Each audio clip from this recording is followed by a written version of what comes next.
Hello teachers!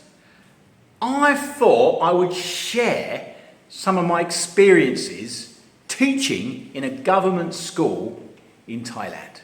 Alright? There are a few things you need to know about. If you're going to be teaching English in Thailand, you work in a government school, get ready for it. Now it's fantastic if you're like me because I love a bit of chaos. So I'm going to do the day in the life of a teacher working in a Thai government school, all right? And I have done it. In fact, the first school I ever worked in was a government school. Wooden buildings, no air conditioning, creaky floors, chalkboards with holes in them. Oh my goodness, you gotta love it.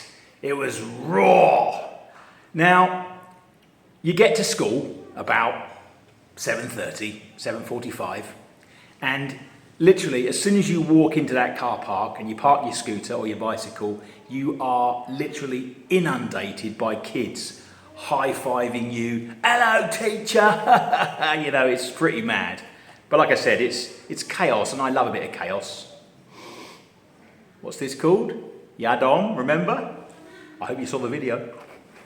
Now sometimes you're asked to do what's called gate duty, so you come in a bit earlier and you stand on the gate and you greet the parents and you greet the students as they come in and they say hello, and again it's a lovely sociable thing. It does mean the day starts a bit earlier, but gate duty is usually like once a week and you rotate it with the other teachers.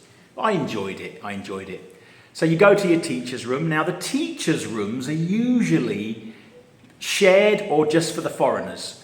And again, there's usually air conditioning in there, so the teacher's room is quite a nice environment. You'll have a little kettle or a coffee machine, and you know, it's somewhere the kids don't come unless, well, actually at lunchtime they're all looking through the window, pulling faces at the window. But again, it's my fault because I wind them up. So you get into your classroom and then you go at 8 o'clock to the flag ceremony, and this is where you pay homage to the king or the queen, whoever is, you know, in power, and here it's a king. So you stand to attention at exactly 8 o'clock. Everywhere in Thailand, 8 o'clock, the national anthem is played. Wonderful. And you have to stand with your hands by your side or behind your back, not in your pockets, no hats, no sunglasses, because I've seen certain teachers doing this and it's extremely disrespectful. So the national anthem's played, and then the director or whoever is assigned to talk, they'll be talking about the day's plans, they'll be talking about what's coming next week, if there is any major events in Thailand. They talk to the whole school. There's thousands of kids sitting there in the sun, usually, sitting on the concrete, you know. And what happens with the foreigners, because we tend to get involved with a lot of planning, they usually allow us to kind of exit stage left and go off to our teacher's room to get ready for class, and that's usually the arrangement. But the kids normally stay there for like 20 minutes, 30 minutes. So first class, you go to your first class. Now in a government school, you're going to walk in the room and there's going to be a Thai teacher leaving as you enter, yeah? And one of the best things I used to hear was, or the funniest thing, the Thai teacher would leave, the Thai kids would see me coming in and they're all getting excited. You know, here comes Uncle Gary to wind us up. The Thai teacher would say to the kids, "Stop your mouth!" And then she'd look at me and say, "Teacher," and off she'd go. Like she's just solved the problems. Stop your mouth, I love it. So I would go in, and of course the kids are super excited. They're all shouting and screaming, and classroom manager, I have to get them settled down, and we're going to have some fun today, but they need to settle down. And the first thing that happens is they do the standard greeting. So one of the kids stands up and says, "Stand up, please. Stand up, please." They can't do the consonant blends, and please is plead. So there's something to teach. Teachable moment. And the kids stand up. And again, I wait until they're all standing. Someone's leaning on the desk, stand them up, take your time, and they do the standard greeting, which is "Good morning, teacher. Good morning, students. How are you? I'm fine, thank you. And you? Please sit down. It's just a standard thing, yeah? I like to start it because I start things on my terms. So I will say, good morning, students. Good morning, teacher. How are you? I'm fine, thank you. And you? I'm good. Please sit down. Thank you, teacher. Boom.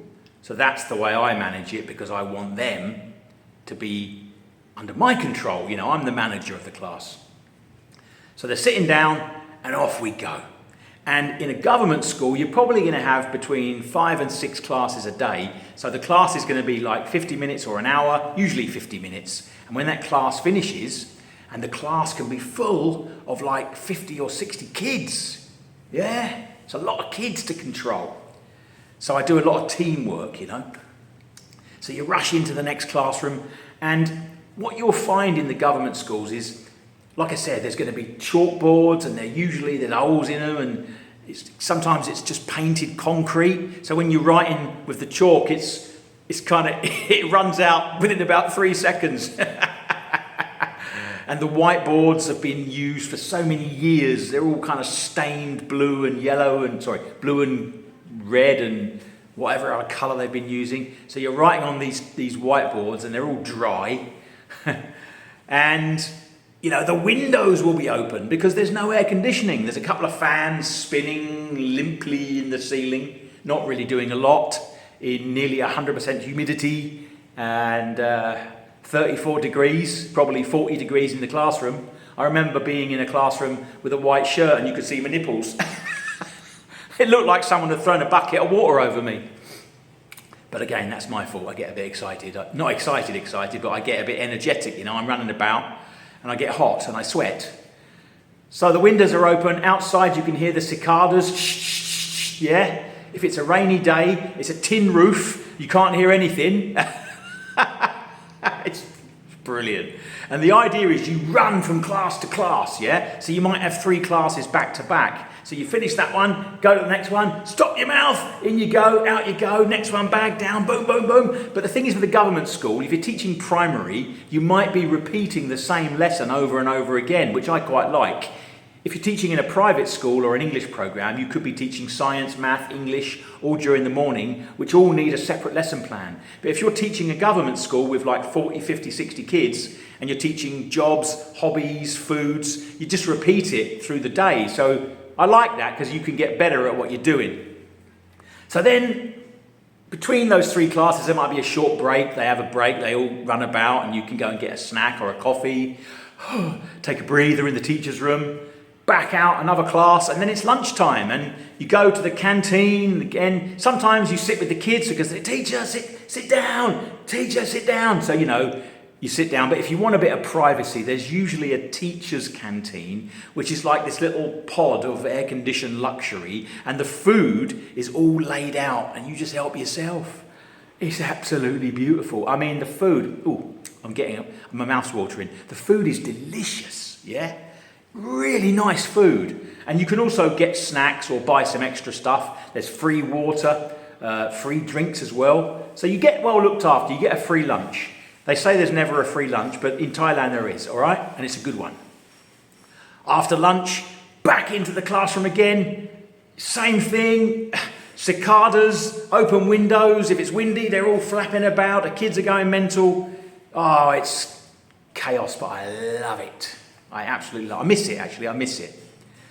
And you're going to do the same thing in the afternoon. You're going to have a break between 2 or 3 classes, another coffee break, another time to take a breather. And then the day usually ends about 3:30, 4 o'clock.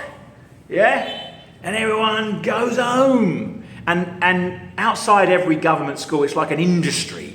There's like food and snacks on all these little carts, and you can get whatever you want. Barbecue chicken, pork, crepes, you know, whatever you want to get, you can get it. The kids are all there, getting on their buses, their mum's picking them up. It's wonderful. It really is wonderful. Especially if you're in a small community, you know, because you get to know all the parents, and you're living in a little village and everyone knows everyone. So you're like a little celebrity, really. Yeah? It's great. So that's it. That's a day in the life of a primary school teacher at a government school. Let me know in the comments if you've done that before. Let me know about your experiences. I'd love to hear them. I really would. If you've got any questions, please drop a comment, send me an email. I do personal coaching. I can help you with your resume. I can help you with teaching techniques. I can help you find a new job. I can do anything. Well, not anything, but most things. I've been here for 22 years, so I feel like that counts for something. Teaching, training, recruiting teachers for many, many years. And now I've got this platform. Check my website. There's loads of great teaching materials. There's a free lesson in there for you. Download it. It's a PowerPoint presentation that I built with my own fair hands. There's a 21 lesson bundle. There's my ebook. You get a free copy if you buy the bundle. It's all good stuff. Check it out. Like, share, subscribe, and I'll see you for the next video. Teachers, thank you very much. See you soon. Take care. Bye.